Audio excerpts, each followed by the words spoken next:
Un saludo a todos. Seguimos con estas breves reflexiones arqueológicas sobre las escrituras y en esta ocasión vamos a tratar con una que realmente es una crítica que está en la doctrina central de lo que es el cristianismo, que tiene que ver con la resurrección y la sepultura de Jesús.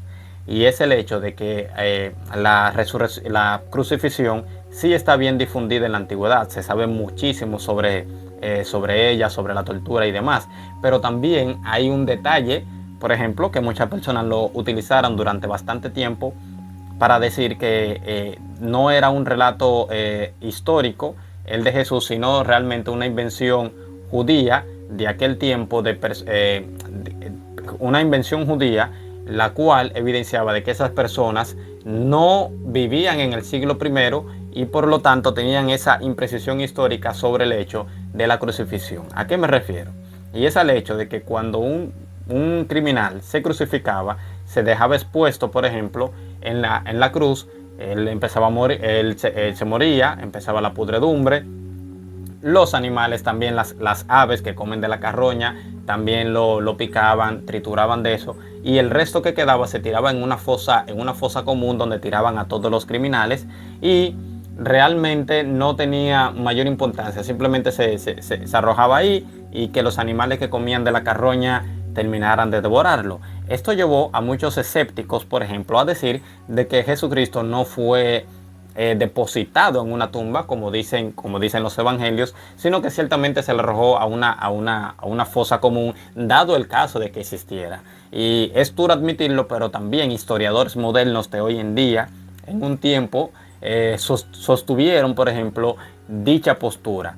E incluso el filósofo y ateo Michel Onfray también dio unas duras palabras sobre esto. Pero admitamos que lo crucificaron. En este caso, como todas las demás víctimas, lo habrían dejado allí colgado, a merced de los animales salvajes. Luego, los restos eran arrojados en una fosa común. En cualquier caso, los cuerpos nunca se depositaban en una tumba. Es una invención. Estas son unas duras palabras y una crítica a la persona central sobre el cual se basa tanto la escritura completa como también, si se podría decir, la fe cristiana. Pero ¿qué pasa?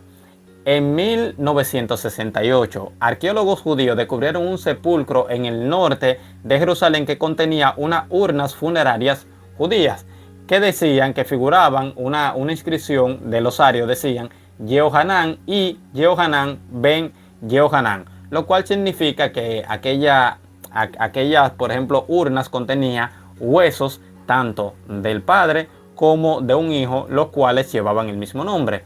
El análisis de estos huesos del padre y del hijo hizo evidente el calcáneo derecho de un varón, y ese hueso había sido atravesado por un clavo de hierro. Es evidente que aquel hombre había sido crucificado. El clavo medía 11,5 centímetros y estaba muy doblado, de modo que no lo habían extraído del hueso. También hallaron una placa de madera de olivo, y fue un hallazgo importante que confirma que algunas de las víctimas de la crucifixión sí recibían un entierro formal.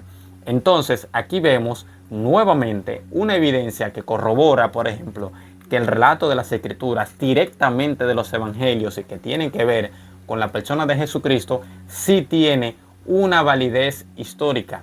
Sí es posible, por ejemplo, y sí es histórico el hecho de que Jesús lo crucificaron y al mismo tiempo luego le dieron una sepultura, por ejemplo, digna, como se merecía una persona de aquel tiempo, una persona inocente de aquel tiempo. Cualquier persona judía también que moría, se le daba una sepultura digna. Entonces esto corrobora una vez más el relato de los evangelios, y una vez más Dios vuelve a callar la boca de sus críticos.